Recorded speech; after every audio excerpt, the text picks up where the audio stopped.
The observation log still carried the timestamp. Day 1, hour 0, minute 0. Vale remembered it because the human had arrived with nothing but a duffel bag and a cracked wristwatch, and the first thing she did after stepping off the transport was press her palm flat against the station wall and hold it there for 11 seconds, as though listening for a heartbeat in the metal. Vale had watched from the mezzanine, mandibles clicking against each other in the unconscious rhythm that passed for discomfort among the Sothrani. He was the station's neutral observer, a role his species had perfected across 9,000 rotations of assignment: to watch, to document, to intervene in nothing.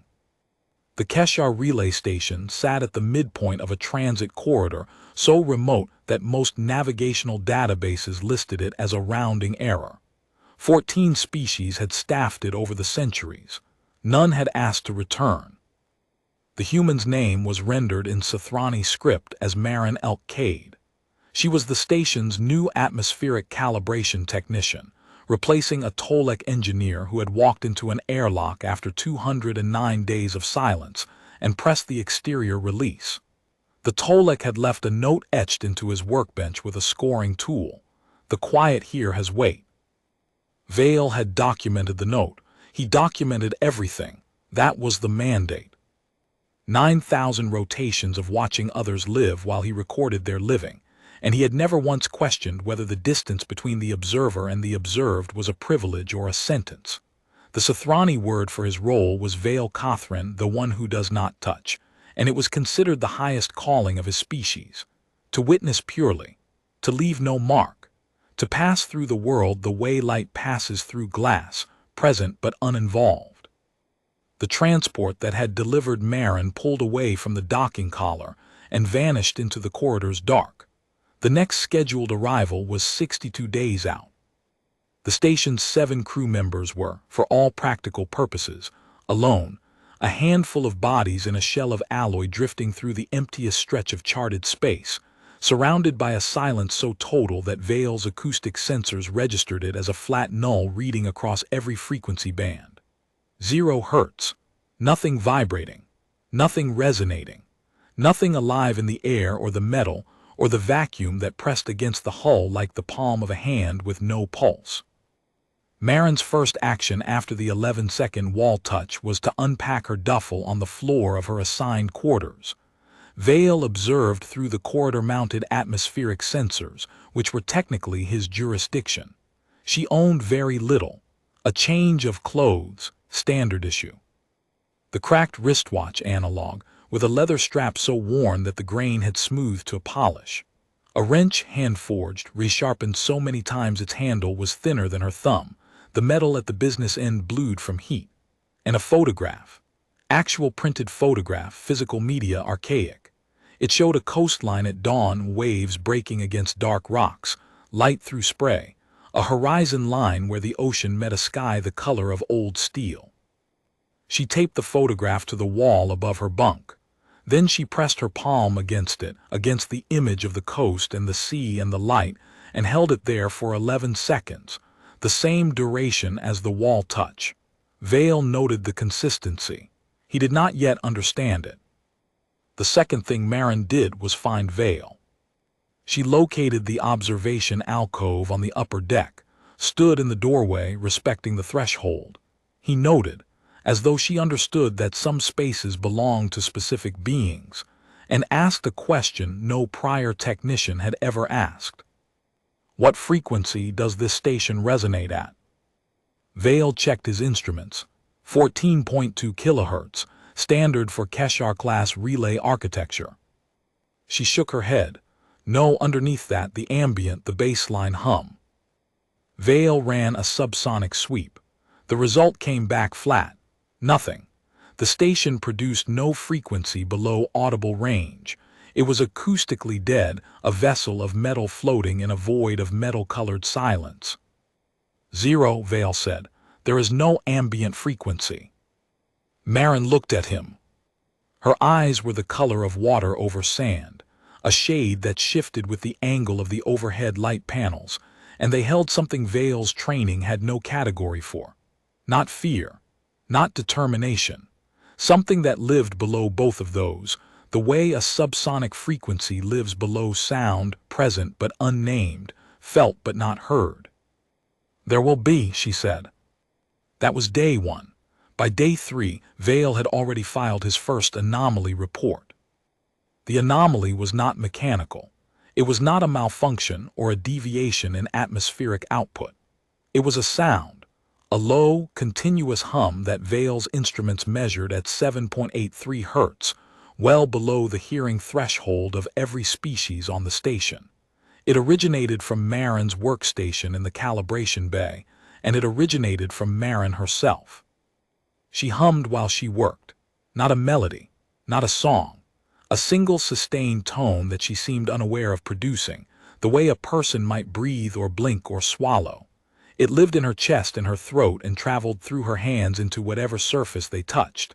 The calibration console, the conduit walls, the wrench that she wielded with the unconscious precision of someone who had been repairing things since her hands were large enough to grip a tool. Vail cross-referenced the frequency against the galactic acoustic registry. No match. It was not a known communication signal, not a distress beacon, not a calibration standard used by any recognized engineering protocol. It was simply a sound that a human woman made while alone in a room, and it measured 7.83 Hertz. Vail filed the report, standard procedure, no action required. He did not move on. The hum persisted. Through day 5, when Marin completed her first round of atmospheric recalibration, and the station's air quality improved by a measurable margin. Not because the previous technician had been incompetent, but because Marin recalibrated by hand, by touch, pressing her palms against every vent and valve and duct junction, and adjusting flow rates with her fingers rather than the remote interface. Through day 8, when the station's sole entertainment terminal failed and Marin fixed it with a bypass circuit she soldered from salvaged wire, humming steadily, the 7.83 Hertz signal vibrating through the soldering iron and into the circuit board. Through day 12, when Lineth, the Kelvari communications officer, asked Marin to eat with her in the commissary, and Marin accepted, sitting across from her at a table designed for 6, humming between bites of reconstituted protein paste, while Lineth's translucent fingers tapped the tabletop in a pattern that gradually synchronized with the frequency neither of them could hear. Through day 20, when Marin completed a full station atmospheric audit, a task that normally took 2 technicians for weeks alone, walking every corridor, every crawlspace, every maintenance shaft and service tunnel, pressing her hands against every surface she could reach. Vail recognized it for what it was, not professional thoroughness, hunger. She was touching everything because the alternative was touching nothing, and touching nothing in a place this silent was the thing that had killed the Tolek. The hum followed her everywhere. It lived in her hands and her throat and the particular set of her shoulders when she was alone, which was most of the time, because a station crewed by 7 beings of 6 different species in the emptiest stretch of charted space is a place where solitude is the default state and company is the exception. By day 30, the hum was no longer confined to Marin's proximity. Vail discovered this during a routine sensor calibration on the lower decks, 3 full sections away from the calibration bay. His thorax registered a vibration, subtle, barely perceptible, like the memory of a sound rather than the sound itself. He checked his instruments. 7.83 Hertz, present in the deck plating beneath his feet, present in the conduit running along the ceiling, present, faintly, in the wall panel he touched with one careful manipulator claw.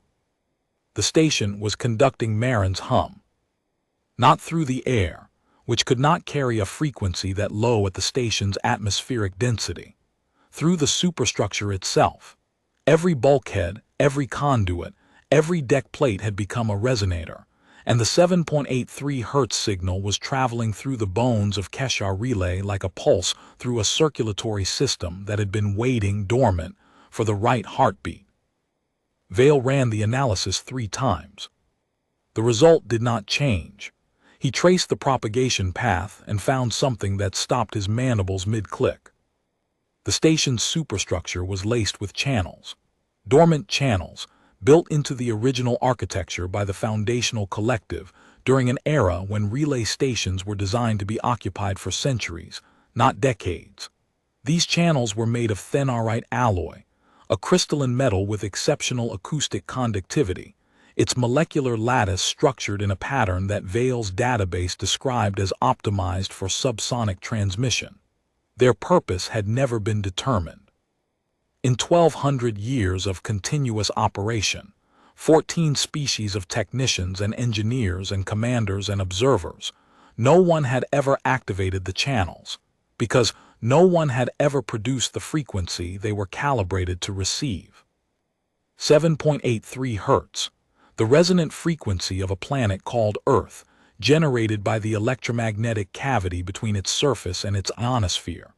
The Schumann resonance, a sound so fundamental to human neurology that it was woven into the baseline electrical activity of the human brain, present from birth, constant as gravity, unnoticed until absent. And Marin Cade, separated from that planet by a distance measured in parsecs, alone on a station where the silence had weight, had carried the frequency inside her body and given it to the walls, and the walls had woken up. By day 40, the hum had become everyone's problem. Station Commander Orth, a Valkyrie of impeccable posture and declining patience, summoned Vail to his office on the upper deck. Orth's species communicated primarily through pigment shifts in their facial plates, chromatophore fields that conveyed emotional state with a precision that most verbal languages could not match. His current shade was the deep indigo of restrained irritation, shot through with flickers of the amber that meant something was wrong in a way he could not articulate. "The human is broadcasting," Orth said. "She is humming at 7.83 Hertz. It is below. I am aware it is below audible range. I can feel it in my desk. I can feel it in my chair. I can feel it in the floor of my quarters when I am attempting a sleep cycle. The vibration is disrupting my chromatic regulation. My facial plates have been cycling through shades I have never produced. Make it stop." Vail went to the calibration bay. Marin was elbow-deep in a conduit junction, her headlamp casting a cone of white light across the interior cavity. Lubricant streaked her forearms. The wrench protruded from her belt, blued tip catching the light. The hum was stronger here, not louder, because it was below hearing but more present. Vail could feel it in his thorax, a vibration so subtle it registered as a change in the weight of his own breathing. The walls of the calibration bay were warm, not from mechanical heat, from resonance. "Technician Cade." She extracted herself from the junction, wiping lubricant on a rag that had once been a uniform sleeve. "Vail, you are producing a subsonic frequency of 7.83 Hertz. It is propagating through the station's superstructure via dormant resonance channels. Commander Orth has requested that you cease." She studied him, the look from day one. "I can try," she said, "but it's not voluntary. Back home, the planet itself hums at 7.83 Hertz, the Schumann resonance. Every human grows up inside that frequency. It's not something we think about, it's something we are. And when it's gone," she pressed her palm against the conduit wall, 11 seconds. "When it's gone, something in us tries to replace it, like shivering when you're cold. The body makes the sound of what it's missing. You are saying that humans generate their planet's resonance frequency when separated from it. I'm saying we can't help it. I'm saying the silence here is the kind that gets inside you and stays, and the hum is what comes back out. The Tolek who was here before me, did he have anyone? In the end?" Vail considered. The Tolek's observation file recorded no social interactions in his final 80 days. He had eaten alone, worked alone, filed his reports alone, walked the corridors alone, and walked into the airlock alone. "No," Vail said. "He did not."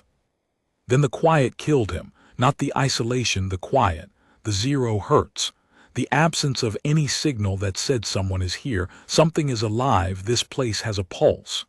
She looked at her hand on the conduit wall. 7.83 Hertz is what I weigh against that quiet. It's not a broadcast veil, it's a lifeline. At Orith's insistence, Marin tried to suppress the hum. She wore a dampening collar from the station's medical stores for 3 days. During those 3 days, the station's atmospheric systems developed a stutter, a rhythmic hesitation in the air cycling that no diagnostic could explain, the recyclers pausing for 0.4 seconds every 12 seconds, a hiccup that made the ventilation sound like a chest trying to breathe around an obstruction. Temperature fluctuated. Humidity drifted. Lineth reported ghost signals on her communications array, faint pulses at subsonic frequencies, as though the station were searching for something it had lost. Dren found a hairline fracture in the atmospheric recycler's main coupling. It had not been there before the collar. The fracture pattern was consistent with resonant stress, the kind of damage that occurred when a vibrating system was suddenly forced to stop. The station had cracked under the strain of silence. Marin removed the collar. The stutter stopped. The fracture held but did not spread. The hum returned and the walls grew warm. "The station wants it," Marin told Vale that evening. She was standing in the corridor outside the calibration bay, holding the dampening collar in both hands, and her knuckles were white around its metal rim. She was not angry.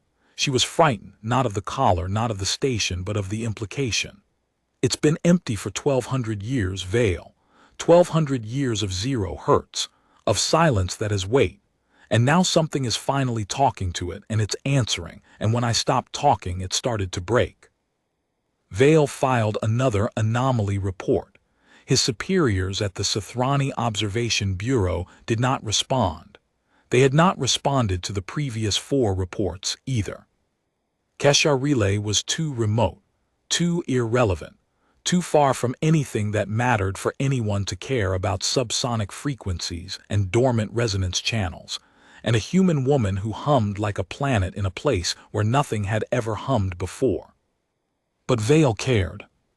He was not supposed to. Observers observed. They did not invest. They did not attach.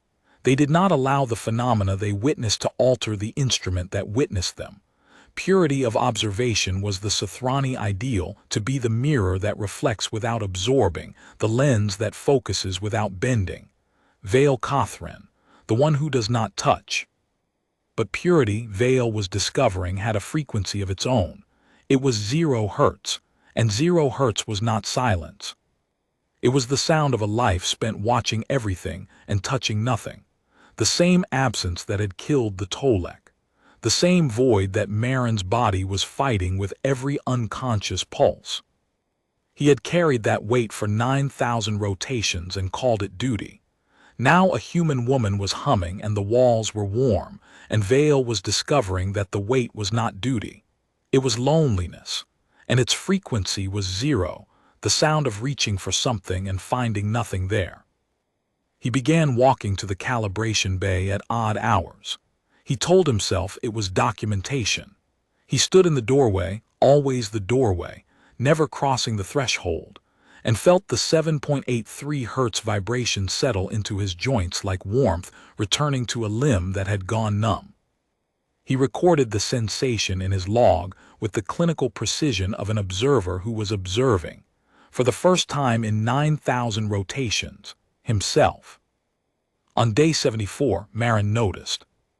She was recalibrating a pressure manifold in the dark, headlamp off, because she had memorized the interior topology of every conduit on the station by touch. She worked by feel now, the way her father had worked on boat hulls, pressing her hands against metal and listening with her palms for the vibration that meant something was sound or the absence that meant something was cracked. "You don't have to stand there," she said without turning. "You can come in." Vale crossed the threshold. It was the first time he had entered a workspace that was not his own in 9,000 rotations of observation duty. His mandibles clicked, and he did not stop them. "I am documenting," he said. "You're lonely," she turned. Her eyes caught the corridor light behind him. "So am I. That's what the hum is, Vale. All the way down, underneath the physics and the Schumann resonance and the neural tuning, underneath all of it, it's the sound a lonely body makes when it reaches for something that isn't there." In 9,000 rotations, no being had identified his condition. He had not identified it himself. The Sathrani were defined by their separation. It was their purpose, their calling, their contribution to the galactic community. The detached witness, the objective eye, the one who does not touch. And Vale had embodied that calling with a completeness that his species considered exemplary, and that he was now beginning to understand was not completeness at all. It was emptiness, the same emptiness that lived in the station's walls before Marin arrived, the same 0 Hertz. They talked that night, not about frequencies or calibration or the station's architecture, about Earth, the coastline in the photograph, a place called the Outer Banks where Marin had grown up hearing the Atlantic Ocean and the wind through sea grass and the deep planetary hum beneath everything. A bass note so constant that she had never noticed it until she shipped off-world, and the silence hit her like a physical blow. About the cracked wristwatch, her father's, a fisherman and boat builder who repaired hulls by hand and who had taught her the 11-second palm press. You put your hand on the wood and you wait. If you feel a vibration, the boat's alive. If you feel nothing, she's cracked somewhere you can't see. 11 seconds, Vale said. You always hold for 11 seconds. You counted, she sounded surprised. I count everything. Yes, you do. She was quiet for a moment, her hand resting on the conduit wall, the hum traveling from her skin into the metal and from the metal into the thenarite channels, and from the channels into the station's bones, a pulse radiating outward from a single point of contact. He would have liked this place, my father. He would have understood what the station needs. It's a boat, Vale. That's all it is. A boat in a very large ocean, and it needs someone to press their hand against the hull and check if it's alive. Vale considered this, and if no one checks, then she cracks, quietly in the dark in a place no one's looking, and by the time anyone notices, it's too late to fix. Marin's fingers traced a seam in the conduit wall. The Tolek didn't crack because the station was broken. He cracked because no one was checking him. 209 days and nobody pressed their hand against his hull. The implication settled into Vale's thorax like a stone dropped into still water. He had been on the station for 9,000 rotations. 9,000 rotations of documenting the arrivals and departures and crises and quiet despairs of 14 species, and in all that time, no one had pressed a hand against his hull either. No one had held for 11 seconds and listened for the vibration that meant alive. No one had checked, and Vale Catherine, the one who does not touch, had not permitted them to. He had stood apart and stood apart and stood apart and called it strength, and the word for what it actually was had been sitting in his body for 9,000 rotations, inaudible, below frequency, waiting for a human woman to name it. Lonely, he was lonely. The observation was not clinical. It was not data. It was the first true thing Vale had ever recorded about himself, and it registered not in his instruments but in the deep, unnamed place below his thorax, where the Sathrani medical texts refused to look. On day 80, Marin repaired the entertainment terminal again. Its bypass circuit had degraded, and afterward she sat in the commissary and watched a film from Earth's archived media library.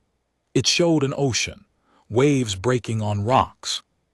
The sound was full of frequencies that Vale's instruments cataloged in real time. Wind at variable pitch, water at broadband noise, and beneath all of it, steady and vast and so fundamental that it functioned less as a sound than as a presence, the deep planetary hum of a world that was alive from its core to its atmosphere. Marin sat in front of the screen with her palms pressed flat against the table, and the hum in the station's walls surged, not louder, not measurably stronger, but more present, as though the recording of her homeworld's frequency was reinforcing the one she carried, reminding her body of the original signal, tuning her back toward the source. Vale watched from the doorway. He did not enter. He had not yet learned to cross thresholds that were not his. But he stayed. He stayed for the entire film, standing in the doorway, feeling the surge in the walls, feeling the 7.83 Hertz signal pulse through the deck plates under his feet with a depth and clarity that made the station feel, for 47 minutes, like a place built on the shore of an ocean rather than in the void between stars. When the film ended and the screen went dark, the surge faded. The hum returned to its baseline, steady, persistent, thinner than the recording but present. Marin sat at the table for a long time, her palms on the surface, her eyes on the blank screen. She was not crying. Humans did not always cry when they grieved. Sometimes they sat very still and pressed their hands against something solid and held on. On day 90, the first crisis hit. A gravitational anomaly in the transit corridor sent a wave of debris through the station's proximity zone, fragments of a disintegrated cargo pod, tumbling through space at velocities that the station's aging deflector grid could not fully counter. 3 external sensor arrays shattered. A secondary hull panel in Section 12 took a direct impact that punched a fissure through the outer shell, and the automated sealant system failed to deploy because its control circuit had been scavenged for parts by a previous crew and never replaced. Marin was in the corridor when the breach alarm sounded. Vale watched from the mezzanine monitors as she dropped her toolkit, sprinted toward Section 12, and arrived at the breach point 40 seconds before anyone else on the station had finished orienting to the alarm. Atmosphere was venting through a fissure the width of her hand, a thin, whistling scream of escaping air that the station's emergency systems were already struggling to compensate for. She pulled the cracked hull panel aside, assessed the fissure in the hard light of her headlamp, and pressed her wrench across it as a temporary brace, while she welded a sealant overlay with a plasma cutter she had rigged from station stores weeks earlier, anticipating exactly this kind of failure in a station this old and this neglected. She sealed the breach in 4 minutes. No atmosphere lost to the inhabited sections. No casualties. She was humming the entire time, 7.83 Hertz, steady as a heartbeat, the frequency vibrating through the wrench and into the hull metal and through the resonance channels, and every crew member who felt the vibration in the deck plates under their feet knew, without knowing how, that someone was handling it. But the debris wave had done deeper damage. The atmospheric recycling system's primary heat exchanger, a critical component that regulated thermal distribution across all habitable sections, had taken a shrapnel hit that fractured its main coupling joint, the same coupling whose hairline crack Dren had found after the dampening collar incident. The new fracture shattered what remained of its structural integrity. The heat exchanger was dying. Temperature in the habitable sections began to drop. Slowly at first, 0.5 degree per hour, barely noticeable. Then faster, as the failing coupling leaked thermal transfer fluid and the system's efficiency degraded. By the time Orith convened the crew in the commissary, the temperature had dropped 4 degrees and the rate was accelerating. "We have 40 hours of thermal reserve," Orith said. His pigment was the flat gray of command authority, but the amber flickered at the edges. "The heat exchanger coupling requires a thenarite alloy component we do not carry in stores. Fabrication is impossible without a source of the correct crystalline matrix. The nearest resupply vessel is 62 days out."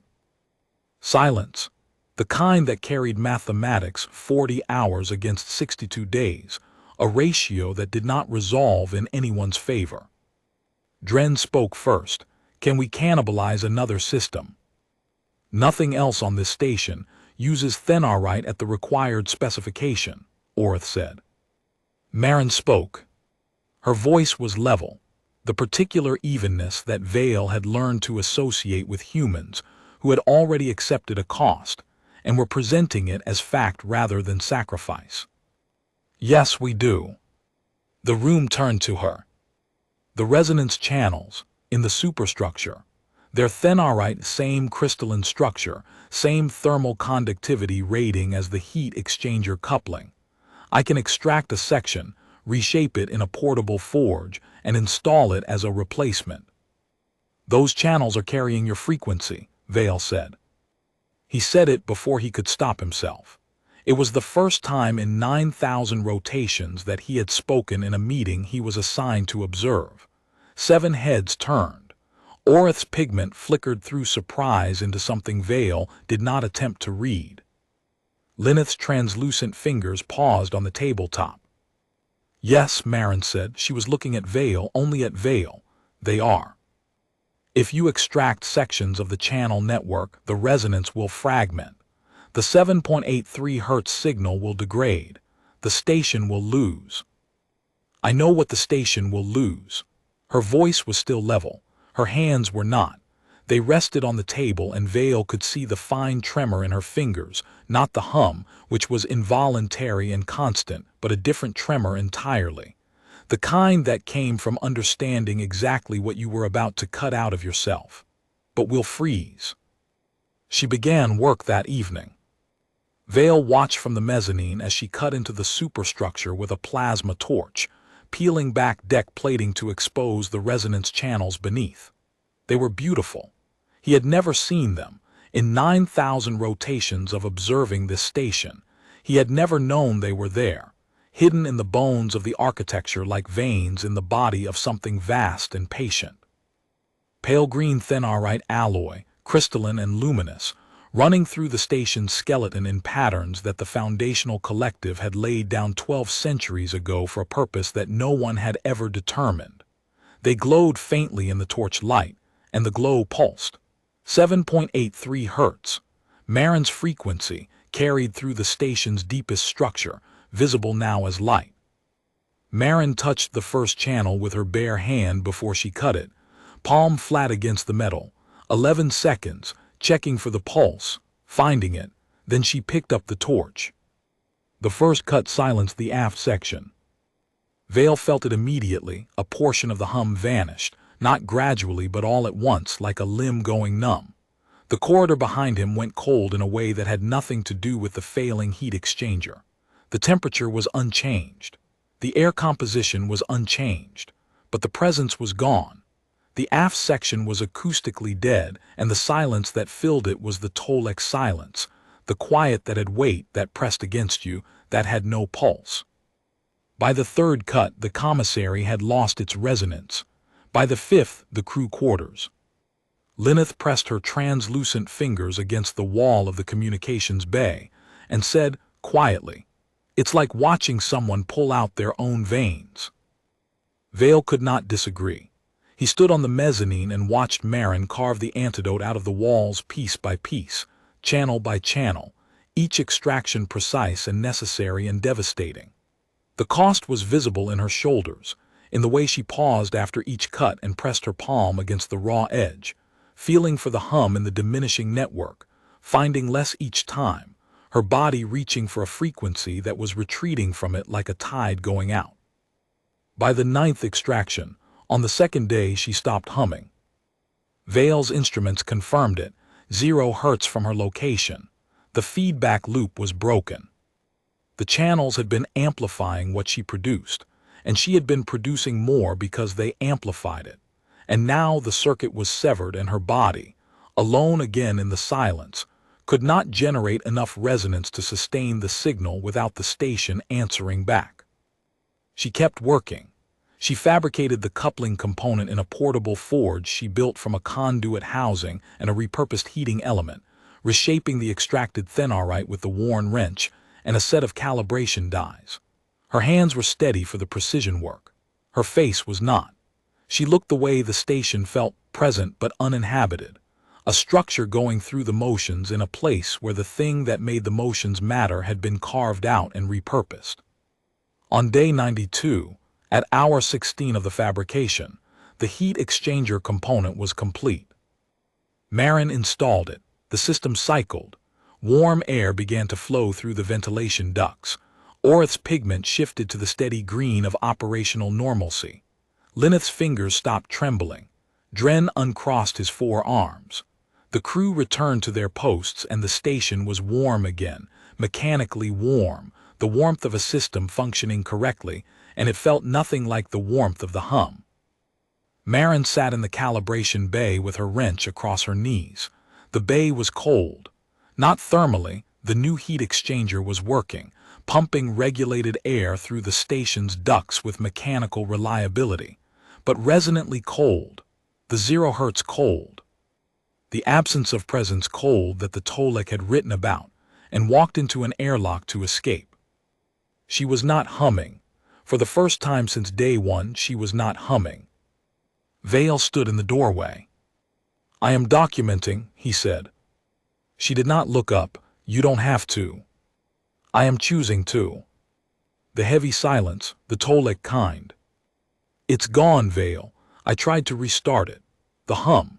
I sat here and I pressed my hands against the walls and I tried to find the frequency in my chest and it won't come.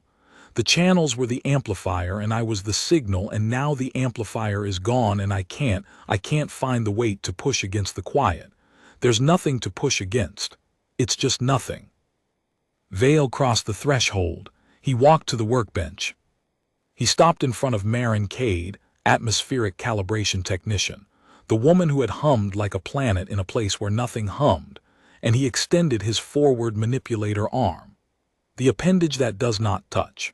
The precise and delicate limb that Sothrani anatomy texts identified as the instrument of their species' highest calling, the tool of pure observation, the arm that reached but never grasped.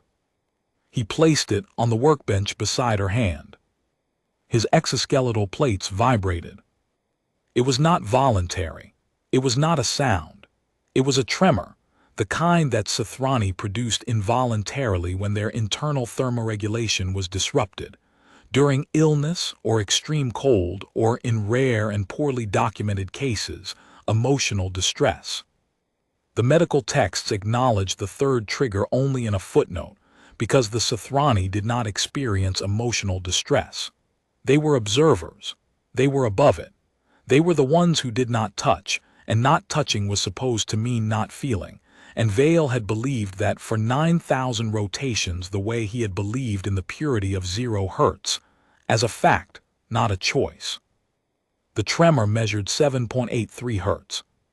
Marin stared at his arm, at the shimmer running through the chitin surface, a vibration visible in the ambient light as a ripple across the exoskeletal plates. "How are you doing that?" she whispered. Vale did not know. He was not doing it. It was happening the same way her hum had happened, a reflex, an answer to an absence he had not recognized until she named it on day 74. "You're lonely. So am I." His body was producing the frequency that his 9,000 rotations of solitary observation had earned the frequency of reaching, and it was the same frequency as hers, because loneliness resonated at the same pitch regardless of the body it lived in. Chitin or skin, mandible or mouth, Sothrani or human. 7.83 Hertz, the sound of someone here reaching for someone there. The vibration traveled from his arm into the workbench, into the deck plating, into the remnants of the resonance channels, the capillaries too small and too deeply embedded to extract, threads of thenarite woven into the station's deepest bones, too fine for Marin's torch to reach. Vale felt them respond, not fully, not the way they had when the full network was intact and Marin's hum was a planet singing through the walls, but enough, a whisper of resonance, a creak in a riverbed that had once held a river. Marin placed her palm on top of Vale's arm. The contact was warm. Her skin was soft in the way that unarmored things are soft, and the heat of her hand pressed through his chitin plates and settled somewhere deep, in a part of his anatomy that the Sothrani medical texts did not name, because it was not supposed to exist in an observer. A place below the thorax, below the secondary respiratory cavity, in the core of the body where the Sothrani kept the organs they never discussed, the ones that process not data but experience, not information but feeling. The vibration in his arm steadied, strengthened, found a rhythm. And Marin began to hum. It was quiet, thin, nothing like the planetary resonance she had carried on day one. But it was there, a sound at 7.83 Hertz rising from the place where her hand touched his arm, and the remnant channels caught it and held it and passed it gently down into the floor, and the floor passed it to the walls, and the walls carried it weakly, unevenly, like a pulse in a body learning to beat again after a long stillness. The calibration bay grew warm. Over the following days, the new dual-origin resonance spread through the surviving capillaries, the way a vine reclaims a wall, slowly following paths of least resistance, finding cracks and threading through them. By day 95, the corridor outside the calibration bay had warmed. By day 97, the observation alcove on the upper deck, Vale's space, the place where he had spent 9,000 rotations in perfect isolation, was humming at a frequency his instruments measured as a blend of two distinct waveforms, human and Sothrani, layered over each other like voices in a chord. Orith summoned Vale to his office. The commander's pigment was cycling through shades that had no standard classification, not quite amber, not quite green, something in between that Vale had never observed in any Valkyrie. "You are vibrating," Orith said. "Yes. You are an observer. Your mandate is non-intervention. Your species designation specifically prohibits physical contact. Yes, I am aware. And yet, Orith studied him for a long time. The pigment cycling slowed, settled into a shade that Vale would later identify, after consulting the Valkyrie chromatic lexicon in the station's database, as grudging acceptance of an outcome that defied protocol but served function. "The heat exchanger is operating within normal parameters," Orith said. "The atmospheric systems are stable. The station is warm." A pause. "Warmer than it has been in my tenure." "That is correct. And this warmth, the frequency warmth, the one in the walls, it originates from you and the human." "That is also correct." Orith's pigment shifted to the flat gray of a commander making a decision he would not explain. "I am not filing a report about this. You are welcome to file one yourself, if you believe the Bureau should be informed that their neutral observer has begun vibrating at a frequency matching a human atmospheric technician." Vale did not file the report. Dren noticed the change too. The Korathi maintenance chief had been skeptical of the hum from the beginning. His species valued material function over atmospheric aesthetics, and a vibration that could not be quantified as a maintenance parameter was, to Dren, an irrelevancy. But on day 98, Vale observed Dren in the aft maintenance corridor, one of the dead zones where Marin had extracted thenarite, pressing one of his 4 hands against the wall and holding it there. Not for 11 seconds, for nearly a minute. Searching for the warmth that was absent. When he noticed Vale watching, he pulled his hand away and muttered something about checking for microfractures. The dead zones bothered all of them. The crew had lived with the hum long enough to notice its absence the way a body notices the absence of warmth, not as a thought but as a sensation, a chill that had nothing to do with temperature. They walked faster through the dead corridors. They took longer routes to avoid them. And when they entered the zones that still hummed, the calibration bay, the observation alcove, the corridors nearest to wherever Marin and Vale happened to be, they lingered. They found reasons to be there. Dren began scheduling his maintenance rounds to coincide with Marin's calibration shifts. Lineth moved her personal communications work from the comm bay to a secondary terminal in the corridor outside the calibration bay. Even Orith, whose command office was in a dead zone, started conducting his afternoon briefings in the commissary's adjacent corridor, where the braided frequency was just strong enough to feel. They were clustering, 7 beings of 6 species, drawn to the sound of 2 others choosing to reach, the way cold bodies cluster around a fire. On day 100, the second crisis. A cascade failure in the station's water recycling system contaminated the primary reserve. Bacterial bloom, a biofilm colony that thrived in acoustically dead environments because subsonic vibration. Vail now understood disrupted biofilm adhesion at the molecular level. The station's newly silenced sections, the aft corridors, the crew quarters, the commissary, every zone where Marin had extracted thenarite, had become breeding grounds. Without the 7.83 Hertz pulse to shake the biofilm apart, the bacteria had colonized the water system's inner surfaces and turned the reserve toxic. Dren identified the contamination. Orith ordered rationing. 3 days of potable water remained. Marin proposed a solution. A filtration circuit built from atmospheric scrubber components, with a membrane that required acoustic agitation at a specific frequency to break the biofilm bonds before the water passed through. 7.83 Hertz, she said, standing in the commissary. The resonance network cannot propagate that frequency to the water system, Lineth said. The surviving channels are too fragmentary. Not through the network, through the pipe. Physically, someone holds the input pipe and vibrates it at frequency for 6 hours while the filtration circuit processes the full reserve. Direct contact, no channels needed. Your body cannot sustain that output for 6 hours, Vail said. The hum is a feedback phenomenon, without the channel amplification. I'm not asking me, she was looking at him, I'm asking you. The commissary went silent. Vail understood. His tremor, the 7.83 Hertz vibration born of whatever the Sothrani medical texts refused to name, did not depend on the resonance channels. It came from inside him, from the same place Marin's hum came from. The place where loneliness lived, where the weight of connection unspoken pressed against silence and produced sound. I am an observer, he said. My designation is a word, Vail. You are standing in a room with 7 people who will die of dehydration in 3 days. What are you? He looked at Orith. The commander's pigment was amber, the shade of uncertainty, but it held steady, and he gave a single nod. Vail held the pipe.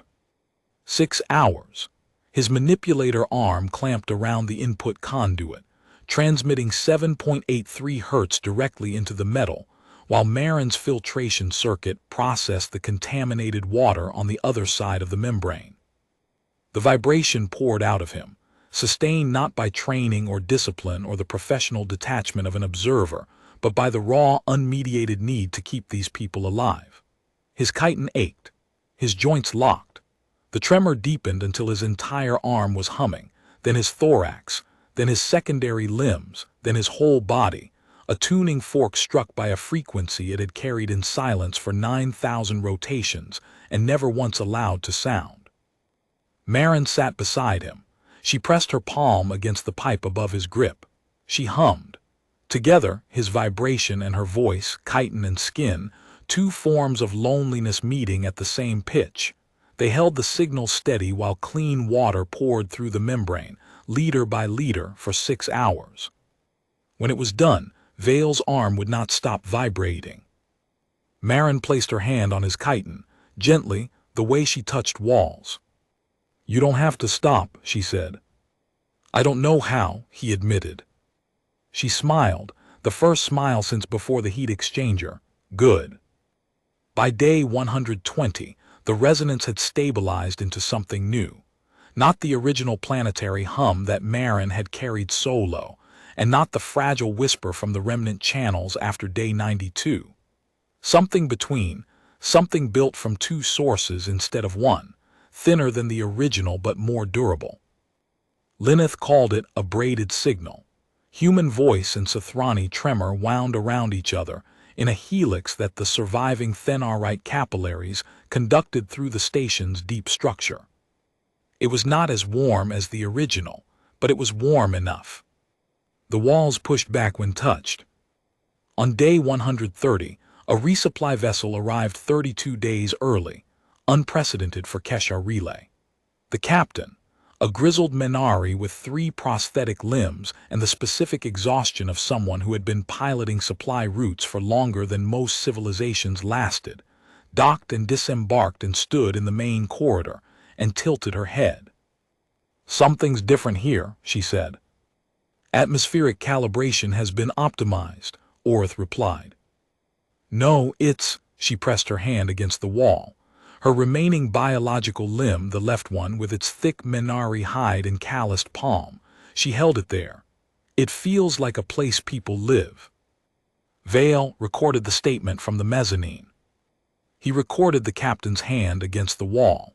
He recorded the 11 seconds she held it there. A duration she could not have known was significant. And he recorded Marin, standing at the end of the corridor below, watching the captain touch the wall with an expression Vale could now categorize. Relief. The specific relief of someone who had given something away and discovered it was still there, because it had taken root in someone else. On day 140, the third crisis, the worst. A navigational beacon failure in the transit corridor sent an automated freighter on a collision trajectory with the station. Orth calculated impact in 90 minutes. The station had no defensive systems. Its thrusters could not move its mass in time. The only option was a redirect signal on the beacon's override frequency. But the beacon was dead, and the signal had to reach the freighter through raw vacuum without a relay. Lineth's communications array could not generate sufficient power. The station's broadcast antenna had been damaged in the Day 90 debris wave and never repaired. "The resonance channels," Marin said. She was in the communications bay, hands already reaching for the array housing.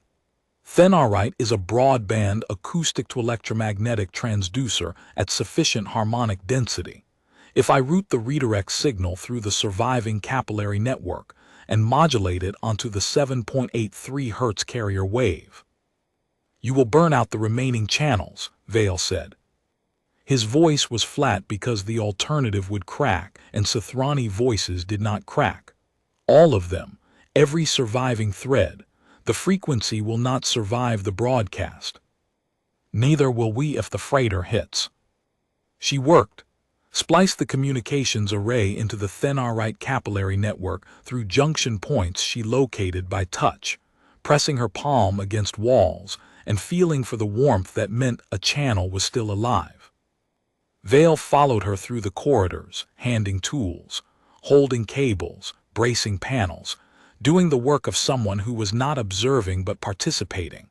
And the distinction burned through every principle of his training like the plasma torch had burned through deck plating on day 91. In the final corridor, the last junction, Marin's hand rested on the last warm section of wall.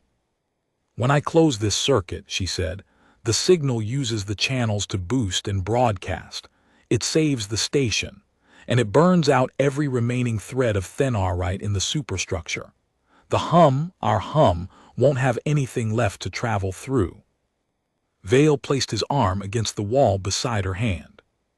He felt the 7.83 Hertz pulse, their braided frequency, thin and precious, alive in the metal like a heartbeat in a chest that knew it was beating for the last time.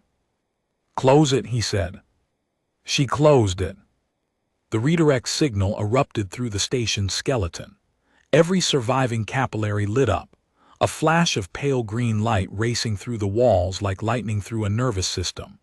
And the signal roared outward, through the hull, through the vacuum, across the collision distance in a burst of electromagnetic force that the freighter's navigation system received, processed, and obeyed. The freighter altered course. It passed at 4 kilometers, close enough to shutter the station, far enough that the shutter was the only damage. The Thenarite channels went dark, burned. Dead metal and dead walls, carrying nothing. 0 Hertz, the Tolek silence, the weight. Marin stood in the corridor with her palm against the wall. She felt nothing. Vale stood beside her and felt the same nothing. Between them, the specific absence of something they had built together, spent together and lost. "We'll find it again," Marin said. Her voice was steady. Her hand trembled against the dead wall. "The channels are gone. Then will be the channels."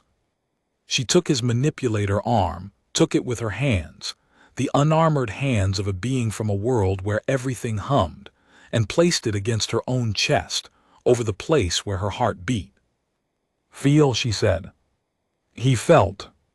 Beneath her skin, her ribs, the architecture of muscle and bone that humans carried like a portable planet, he felt it. 7.83 Hertz, not in the walls, not in any channel, in her. Faint and unsupported by anything except the body that produced it and the body that received it. Present. Alive. And in his own arm, pressed against her chest, the answering tremor. 7.83 Hertz. 2 signals, 1 frequency. No amplification, no architecture, just 2 beings in a corridor choosing to vibrate against the silence. She hummed. He trembled. And the frequency that rose between them was not strong enough to fill a station or warm a wall or redirect a freighter. It was strong enough to be felt by 2, standing together, touching, in a place where the quiet had weight, and they had chosen to be the counterweight. They stood in the corridor for a long time, minutes, perhaps an hour. Vale did not check his instruments. For the first time in 9,000 rotations, he did not measure a duration. He simply stood with his arm against a human's chest, feeling her heartbeat conduct through his chitin, and let the moment be unmeasured. Lyneth found them. She came around the corridor junction with a diagnostic scanner in her translucent hands, looking for hull damage from the freighter's near miss, and she stopped when she saw them. Her fingers curled around the scanner, and her eyes, Calvari eyes, wide and luminous, designed for reading electromagnetic fields that most species could not perceive, focused on the space between Marin's hands and Vale's arm. "I can see it," she said softly. "The frequency, in the electromagnetic spectrum, it's fainter than anything I've ever read, but it's there. Between you, not in the walls, between you." "The channels are dead," Marin said. "I know." Lyneth stepped closer. She extended one translucent finger and touched the back of Marin's hand, the one resting on Vale's arm. Her eyes widened. "There, right there. 7.83 Hertz.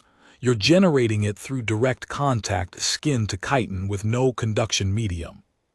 The frequency is propagating through biological tissue instead of thenarite."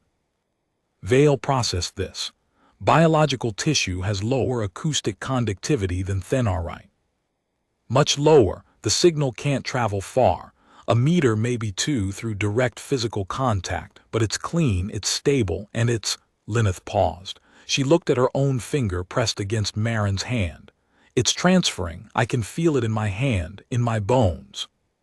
"Then be a channel," Marin said. Lyneth looked at her. Something passed between them that was not subsonic and was not electromagnetic, and was not any frequency that Vale's instruments could measure, something older, something that predated the physics of resonance, that lived in the space between beings who understood that the alternative to reaching was the airlock. Lyneth placed both hands on the wall. She pressed her palms flat against the dead metal. She held them there. 11 seconds, she whispered. She had never been taught the count. She had never seen Marin's father's coastline, never touched a boat hull, never heard the Atlantic. But she held for 11 seconds, and when she pulled her hands away, the wall was warm. It was faint, it would not last. But it was there, 7.83 Hertz, propagated through Calvari tissue from a human and a Sothrani, deposited into dead thenarite that was no longer dead enough to ignore it entirely. A ghost of resonance. A fingerprint of presence left on a surface that had been waiting 1,200 years to be touched. Over the following weeks, the crew began touching the walls. Not consciously, not as a protocol. Dren would lean against a corridor panel while reading a maintenance report, his 4 broad palms pressed flat against the metal, and the panel would warm beneath him. Orith would rest his hand on his desk during briefings, and his pigment, cycling through the new, unclassified shades, would settle toward green. even the station's two remaining crew members, a Thelic biologist named Sess and a Vrenari navigator named Ko, both quiet and reclusive, both damaged by their own versions of the silence, began spending time in the calibration bay, not speaking, not asking, simply sitting near Marin and Vale and pressing their hands against the workbench and the walls and the floor, adding their own body heat to the fading frequency, becoming conduits for a signal that no longer had channels but had something better. It had bodies, warm ones, living ones, bodies that chose to carry it. By day 180, Keshar Relay was the most requested posting in the transit corridor. No one could explain it. The station had no amenities, no strategic value, no unusual resources. But ships that docked there left carrying something, a warmth, a feeling, an impression fading but persistent that the station was a place, not a structure but a place inhabited alive. Lineth believed the braided frequency was transmitting through physical contact, docking clamps, hull plates, the hands of crew members who touched station walls and then their own ship walls. The resonance traveled outward in bodies the way Marin had carried it from Earth. "It's contagious," Lineth said one evening, her translucent fingers spread on the commissary table, the faint glow of conducted frequency visible beneath her skin. The opposite of loneliness, and it started with her. Vale filed no report about this. For the first time in 9,000 rotations, he chose not to document something, because some things were not data. Some things were the sound that happened when a body that had spent its life not touching discovered that the one who does not touch was not a calling but a wound, and that the hum was what healing sounded like. On day 200, Vale requested a formal change of designation.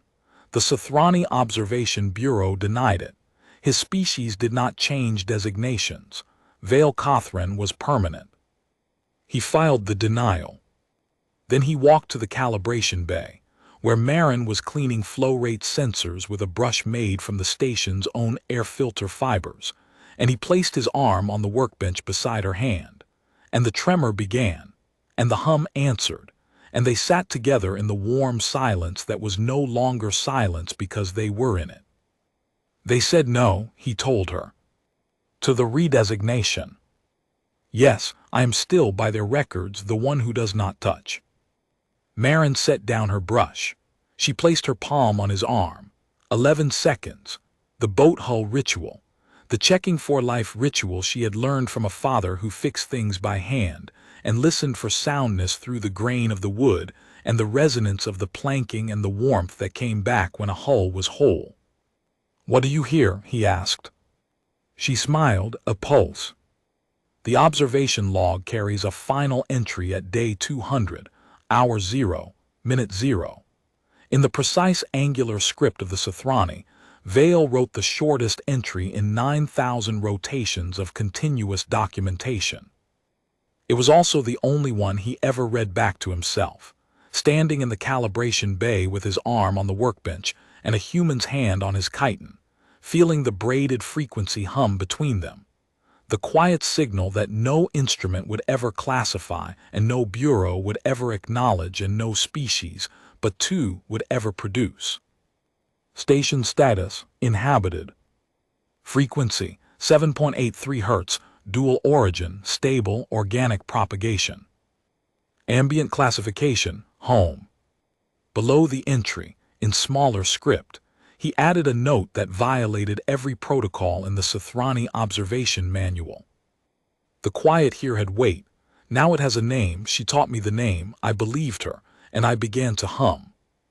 The last line, written on the day Vale stopped calling himself an observer and started calling himself crew, was not filed with the Bureau.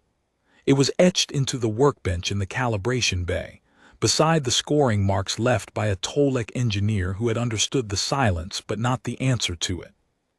It read 7.83. Nothing more, nothing less. The frequency of a world carried inside a woman's body across the distance between stars, given to a station, given to an alien who had spent 9,000 rotations believing the highest form of existence was to stand apart, and who had learned, palm to palm with a human in a corridor full of silence, that the highest form was to stand with. The station hummed, the corridors were warm, the walls when touched pushed back. And in the calibration bay, where light from the nearest star fell through the viewport in a long bright column across the workbench, two hands rested side by side, one soft, one armored, both still. Both home,